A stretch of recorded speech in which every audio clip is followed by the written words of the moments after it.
I want to introduce you to Andy Youell from the United Kingdom. He is the Director of Data Policy and Governance of the Higher Education Statistics Agency in the United Kingdom. He has a very extensive career, over 25 years, working with higher education data. He developed a data quality assurance strategy for all of the UK data collections. When we think of the UK, it's a massive higher education system with many universities and many data requests, and he will talk to you about that experience. He was appointed in 2013 as Director of the Higher Education Data and Information Improvement Program called HEDIP, and this is how we came about knowing Andy and inviting him to the conference, because it's been a massive endeavor of over 5 years in which they have talked to everyone they could talk to, ask all the questions they could have asked, and we're here to learn from that experience. So this program basically created a new architecture for information landscape that aims to reduce the burden and increase the value or accessibility of data and information in higher education. He has also advised governments in Bulgaria, Saudi Arabia, and Oman on data processing and quality issues, and he also worked in this project in Jordan that was developing simple statistical reporting for universities across the Middle East. So make sure you ask him questions about that project if you're coming from the region and you would like to know more. So his speech is titled, "Are You Data Capable?" And he will explain why and to what that makes reference to. It's a very nice reference. So I would like to welcome Andy, and a round of applause for our keynote speaker.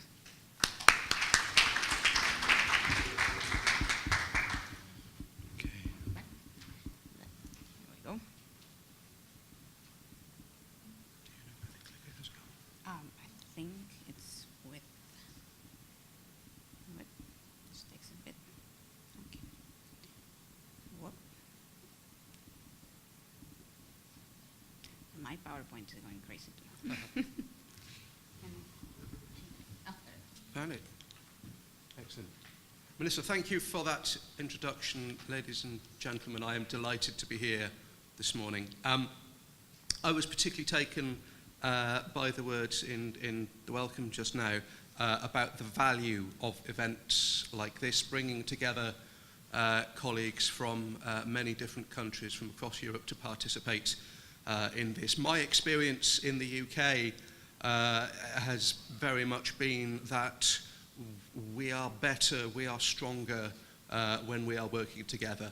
I would therefore just like to open by saying that I am very saddened by the recent vote in the UK and the direction of travel there. I think it is a very sad thing, because we are better when we are working together. I want to talk about data. That's my thing. When I was a young man, computers looked like this. When I was a very young man, computers looked like this. They were very big. They were very expensive. They had a telephone. I don't know why they had a telephone. But they were big, expensive machines in special rooms, operated by engineers, by very highly qualified professional engineers. And you know, to use a computer in those days was a very big thing. And of course, looking at the future is always a very difficult thing, and a very often a very inaccurate thing. When I was young, I thought the future was going to look like this.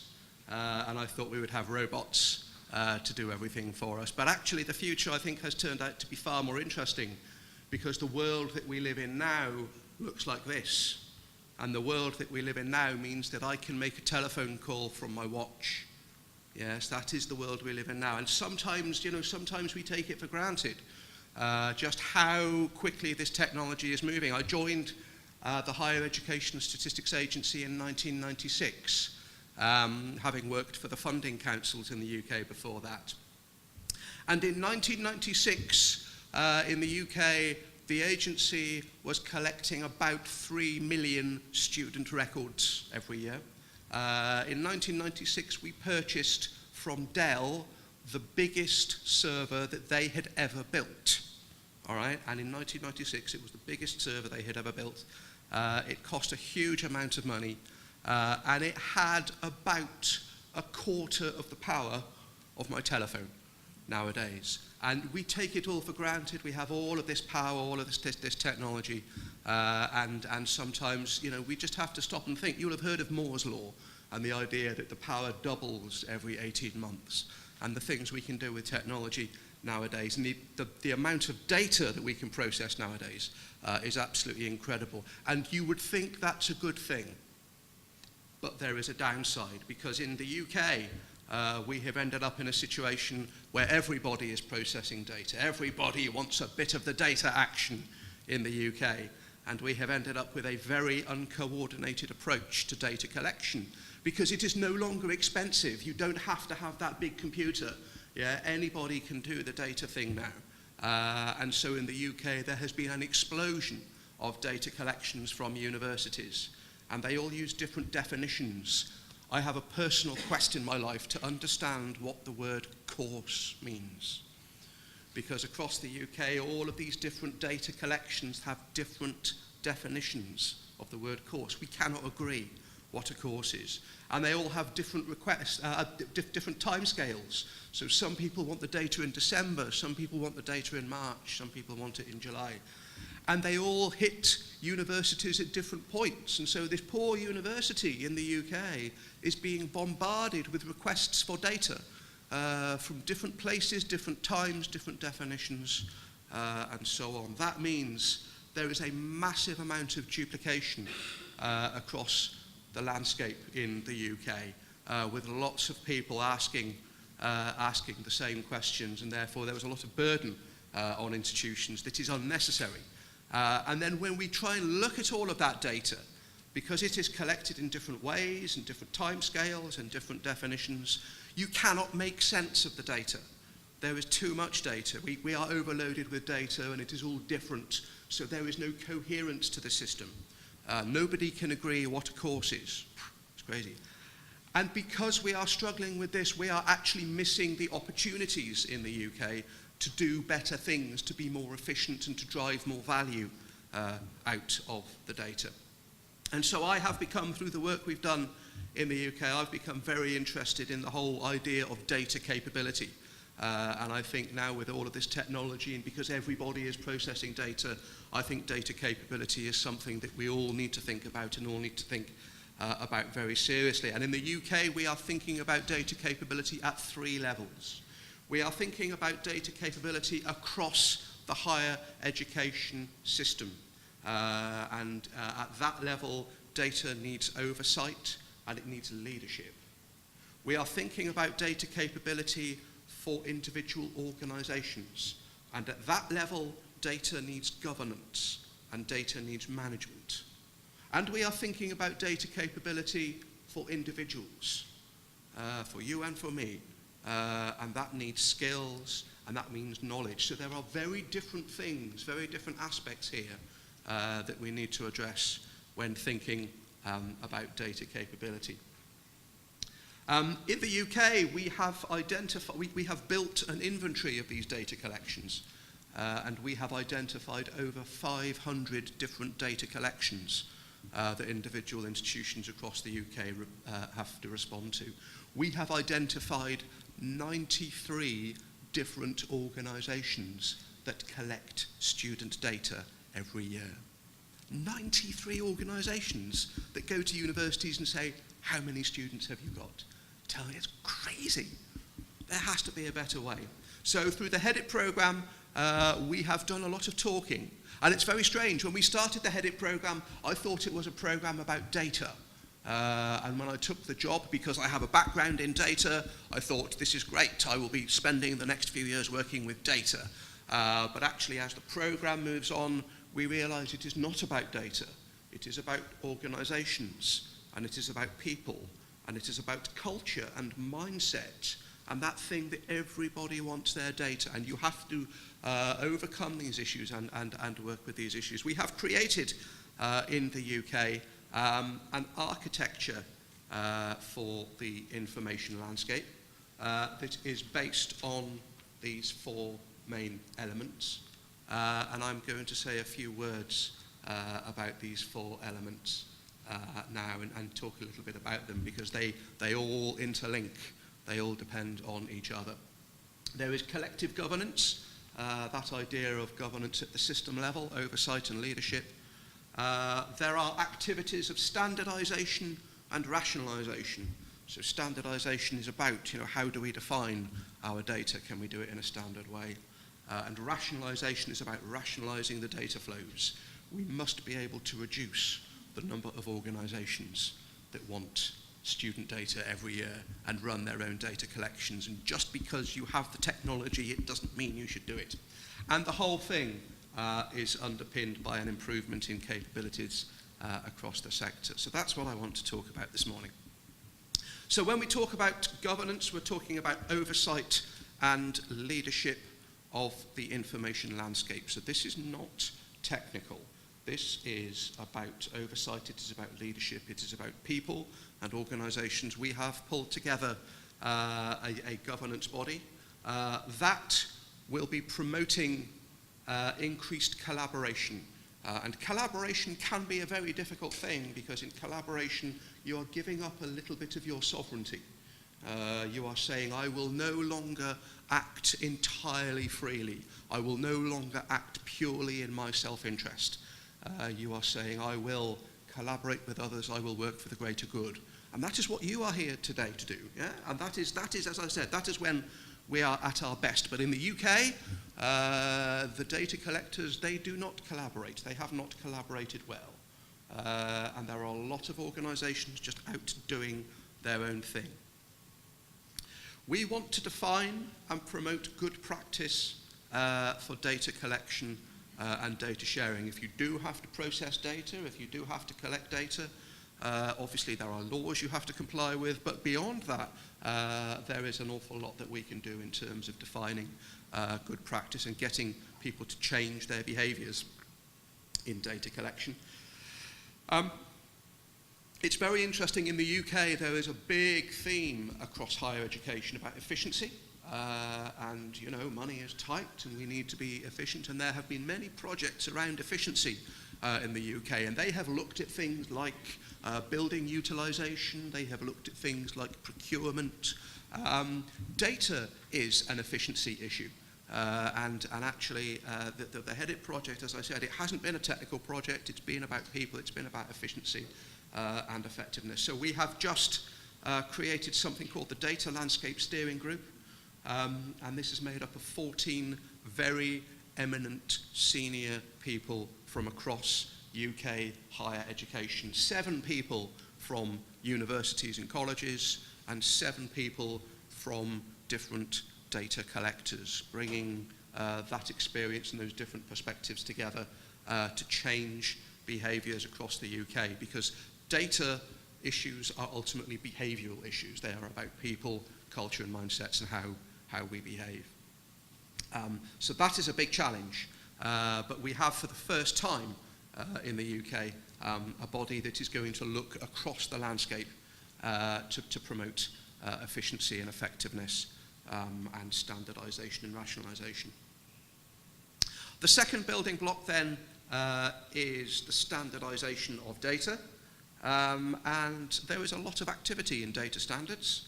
And a lot of activity at the national level, a lot of activity at the international level. Of course, we all depend on standards in everything we do. We have standard designs for plugs, mains plugs. We have standards that make the internet work, standards that make our telephones work. The world depends on standards, and there has been a huge amount of activity over the years in the area of data standards and data standards in higher education.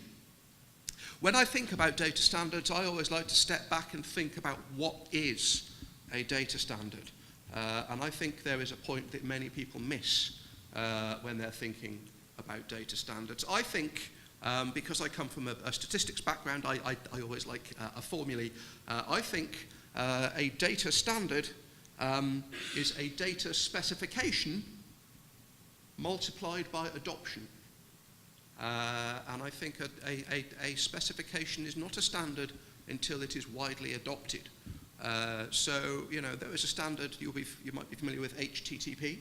That is what makes your web browser work. And there is a specification, and it is controlled, it is documented, it is written out. but it does not become a standard until everybody starts using it. That is when it becomes a standard. And much of the work, certainly much of the work in the UK in the data standards arena, has focused on creating beautiful specifications, perfect specifications, beautifully written and documented specifications that are then put onto a shelf. And they are never used. Yeah? And so much activity, so much focus is put on writing those beautiful specifications.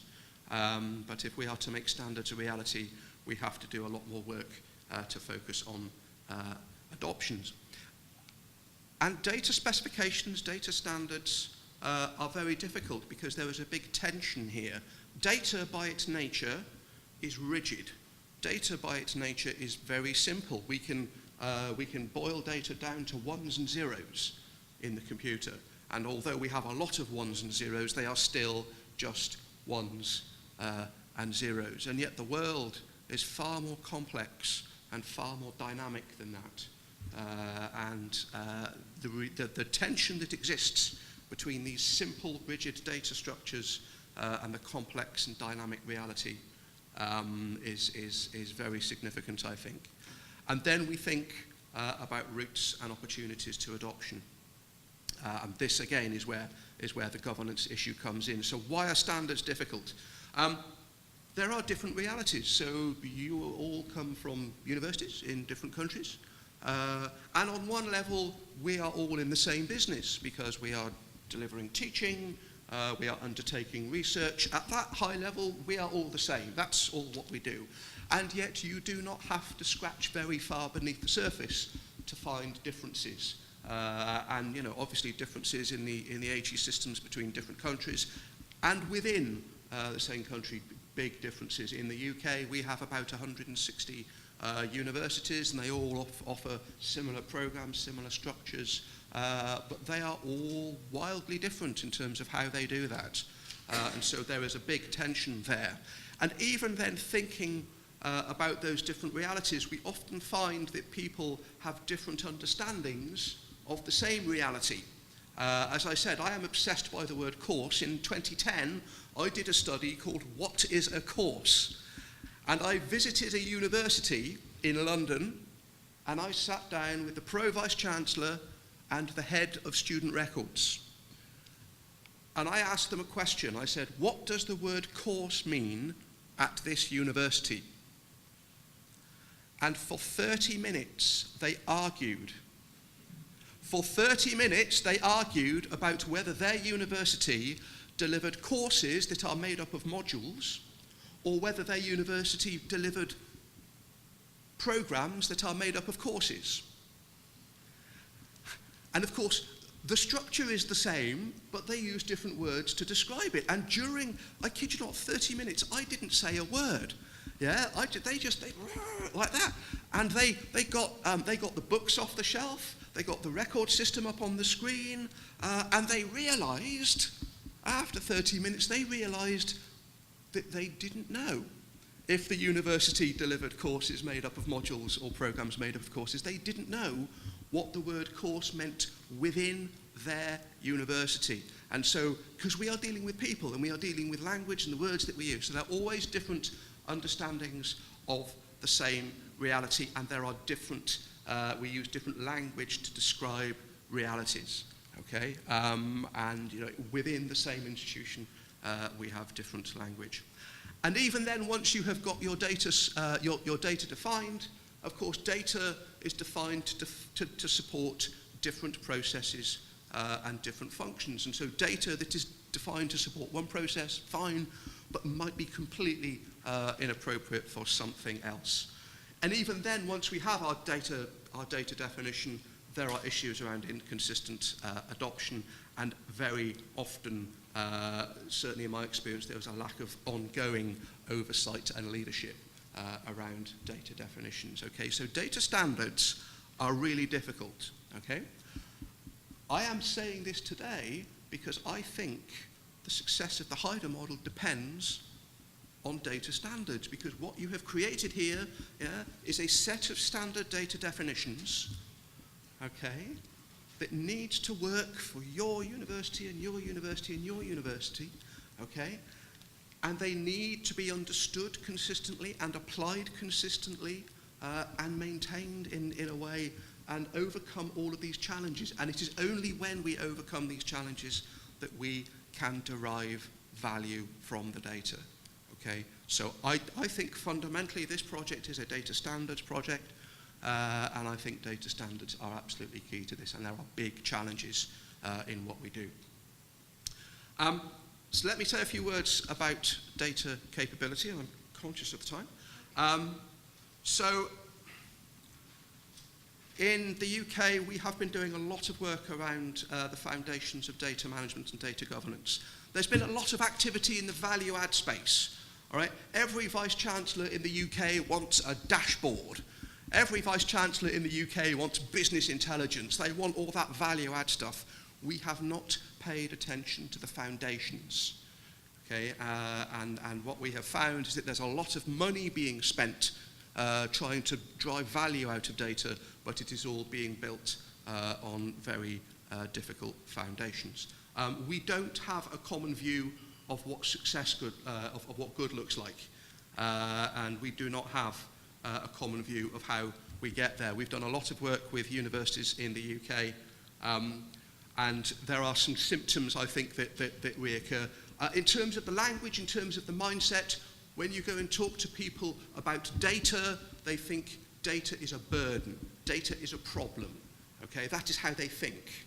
All right, and again, this is not a technical project, it's about people and mindset.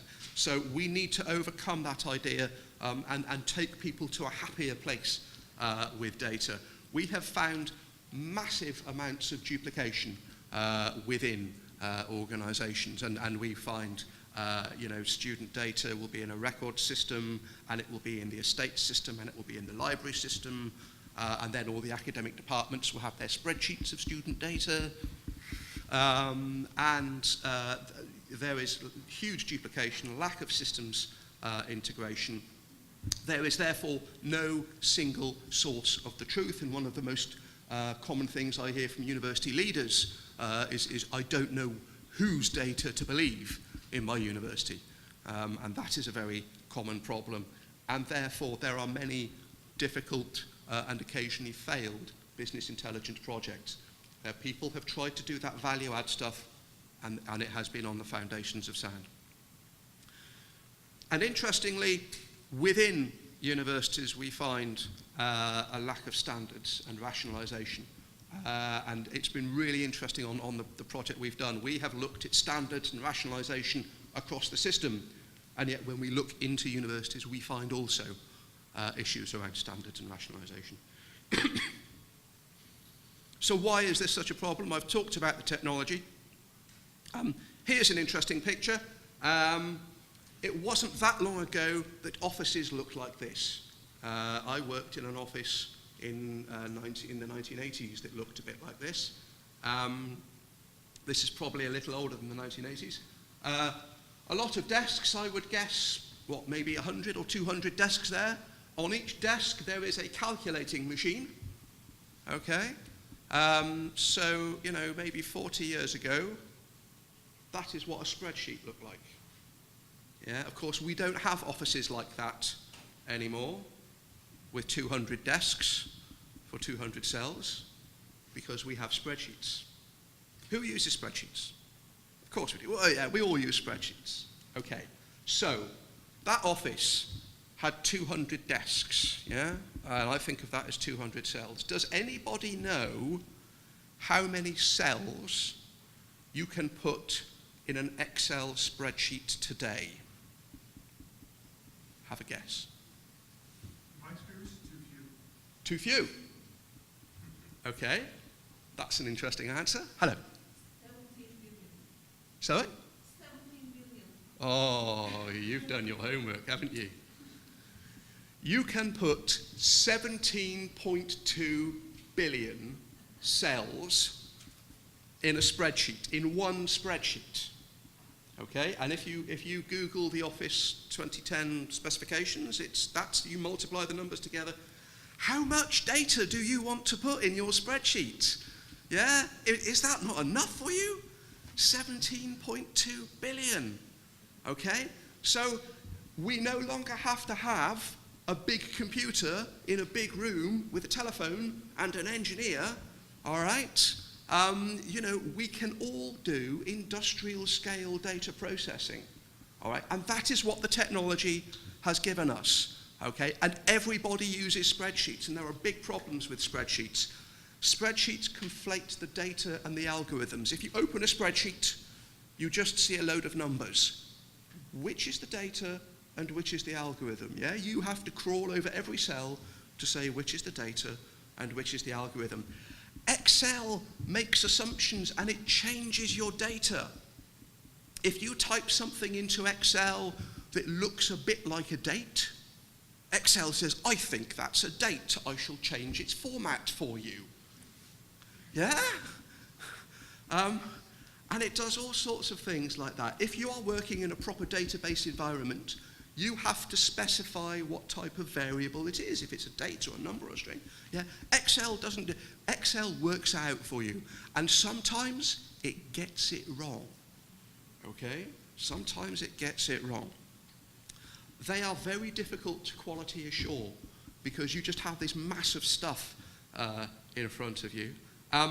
There are really big version control problems with spreadsheets. So a few years ago, the way of doing spreadsheets was we'd do a spreadsheet on our computer, tap, tap, tap, tap, and we would attach it to an email and email that to 6 colleagues, and then they would each tap, tap, tap, update the spreadsheet and email it to 6 colleagues, and they used to spread and mutate like a virus. That's what spreadsheets used to do. There is now something even more terrifying in spreadsheets, and it is SharePoint. Does anyone here use SharePoint? Yeah? So SharePoint gives you the ability to open a spreadsheet and for somebody else in your organization in a different building to open the spreadsheet and for you to both edit that spreadsheet at the same time. Okay? It is no wonder it goes wrong. And there's something about the way spreadsheets write their language, write their code. I come from a coding background, and so I come from a coding background. This is a bit of SQL, and you don't have to be a SQL specialist to kind of understand what that code does. Yeah? The total, you take the sum of the price and the quantity from the shopping basket and you multiply it by the tax rate. Yeah? You don't have to be a coding specialist to understand what that does. That same algorithm in Excel looks like that. Yeah? How on earth do you check that? And of course, if you look at the spreadsheets in your organization, very few of them look like that. They often look like that. Or they might even look like that. How do you debug that? It's terrifying. It is absolutely terrifying what we can do with spreadsheets. So I get a bit angry about spreadsheets. They are the ultimate data enabler, all right, because they are so powerful, they are so cheap, everybody has it on their laptop, and we all use them, okay? But they drive massive levels of data duplication because people say, I'll just take a copy of that and put it in a spreadsheet and da-da-da-da-da-da, and, you know, huge duplication issues. With spreadsheets, it means that everybody has become a data engineer. Yeah? Irrespective of whether they are qualified to do that or not. Irrespective of whether they have the training or the mindset or the background to do that or not. And it is therefore the case, it is not at all surprising that research suggests 88% of spreadsheets contain errors. And there's a whole wealth of research out there about spreadsheets. 88% of spreadsheets contain errors. If you are doing anything in a spreadsheet that matters, it's probably wrong. Okay? Fine. So we have done a lot around data capability. We've created a toolkit for institutions. You can access the toolkit on the Heida website, and I would encourage you to have a look at that. There is a process that you go through to understand your data capability, understand what you want data to do for you, define your desired state, and create a plan to get there. There is a self-assessment tool on the web, and anyone can do it. You answer 30 questions, and it creates a report and emails it to you, and I would encourage you to have a look at that. It is based on a fairly standard capability maturity model, and over the last couple of years in the UK, we have rolled this out with a whole load of training seminars. We've created the LinkedIn group, we've done a whole load of workshops. And we have now got self-assessment data for over 100 UK universities on their own data capability because of this online tool. And we are harvesting the data in a spreadsheet. And we have analysed that data and published a report about the state of data management in UK universities. And we split it out across people and data and business and technology dimensions, and there is an overall maturity there on the left. And against that 5-point scale, we are kind of just reactive, all right? We are not chaotic, all right? We are not all about to go to prison.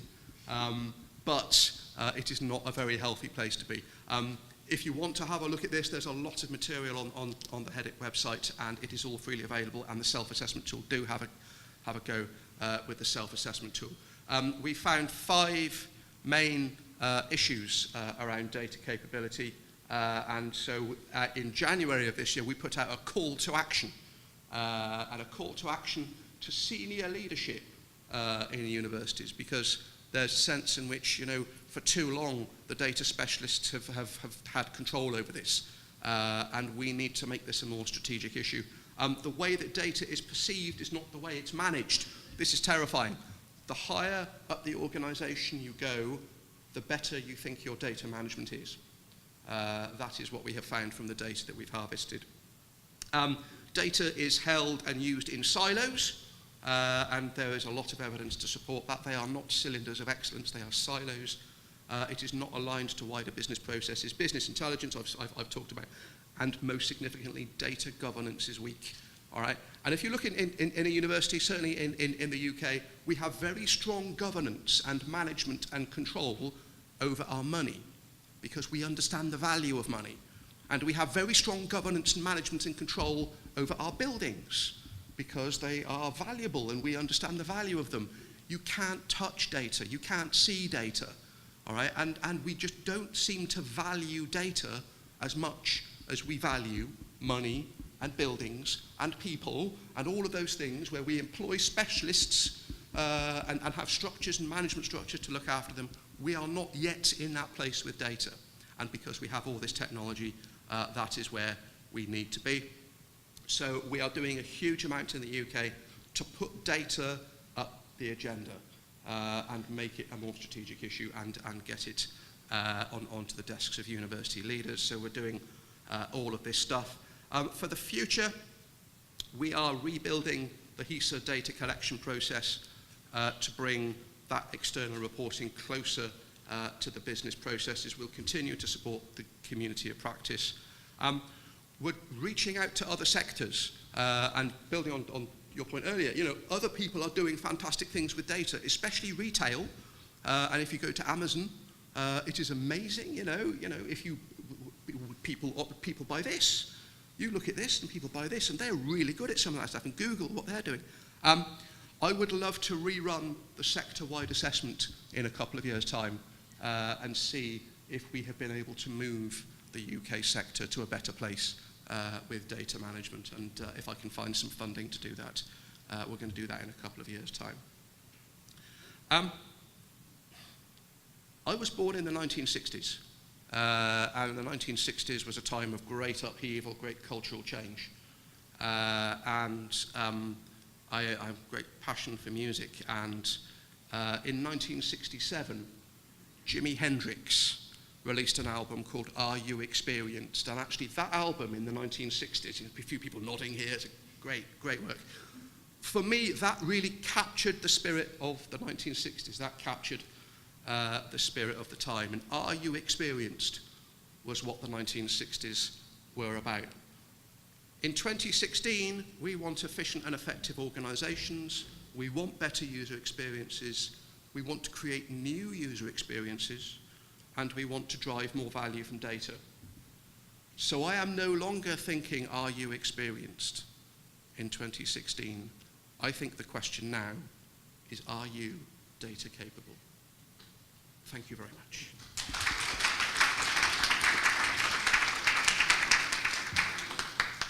I think we're actually very well on time, so if you would like to, we can take 5 minutes for questions from the audience. If anyone wants to comment and specific questions about our keynote speaker, the time to. Hi, thank you very much for this talk. I'm Wissam Tawile from the Technical University in Dresden, Germany. I have 2 small questions. I don't know how small the answer is. One is, how do you do in the UK with privacy and data protection issue, which is a big headache in Germany? And on the other side, another question is, you talk about dashboards and decision making with business intelligence. How far are you with KPIs and indicators, like to help decision makers finding something based on academic data? Okay. 2 questions. Firstly, first question around data protection and data protection legislation. As members of the EU, we are all subject to the same data protection directives. And although each country has its own implementation, they are all following the same principles. And yes, they provide a challenge, and sometimes they prevent us doing things that maybe we would like to do. But as a member of the public, I am actually quite pleased that they exist. I am quite pleased that they are there protecting my data and protecting our data. In terms of this agenda, I think they are actually quite helpful, because it is a big lever by which we can say to senior management in the UK, we have to take our data seriously. And in the UK, and I'm sure different in other countries, but because of that legislation, there is the potential for institutions to get big fines if they do not handle data in a way that is secure and is transparent to the users. And actually that legal threat is quite a powerful lever in the UK to say you have to take data seriously. That's largely about security of data, isn't it? What we need to do is sort of take that significance and then take it across to other areas of data management, data integrity, data oversight, data governance, and so on. On that 5-level scale that we did, there is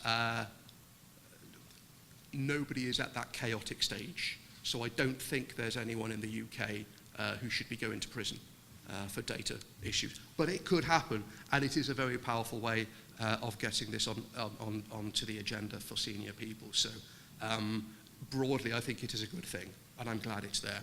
The question about KPIs, about dashboards, about how we are in the UK on that. So I can answer that at 2 levels. At a system level, HISA publishes a range of performance indicators and publishes those for every institution. And that looks at things like the percentage of students coming in from poorer backgrounds. It looks at things like the continuation rates, the number of students who start, who then complete their degree. And it looks at things like employment and further study after graduation. So at a system level, it is quite mature. Those have evolved over the last 20, 25 years. They are freely available from the HISA website, and they also feed into many of the things like the OECD publications where we can do international comparisons. So I think the HE sector is relatively mature in terms of key performance indicators, and there's a lot of interest in these. And interestingly, there are now moves in the UK to tie the performance in those indicators to funding, and that is a very strong lever. Within individual institutions, it is a very mixed picture. There are some universities in the UK who are very sophisticated at business intelligence, the dashboards. They have invested, they understand data, they get data, and in fact they have built their business intelligence on solid foundations. There are a few that have done that. There are about a third in the UK who are on that journey, and we're doing a lot of work in the UK to support individual institutions with their business intelligence maturity, and there's a part of the HESA website all around business intelligence maturity, and there's a lot of work we're doing in that space. There is then about a third of the UK who don't get it. There is about a third of the UK who don't have that maturity and aren't working towards it. There are still some university leaders in the UK who kind of say, I take decisions using my gut. Yeah. That's how I like to run. I don't do data. I still hear university leaders say, I don't do data. And at that point, it gets to that mindset, to that cultural issue. So I think it is quite a mixed picture. But it is about a third each, I think. A third are mature, a third are on the way, and a third, I think, are in a less good state.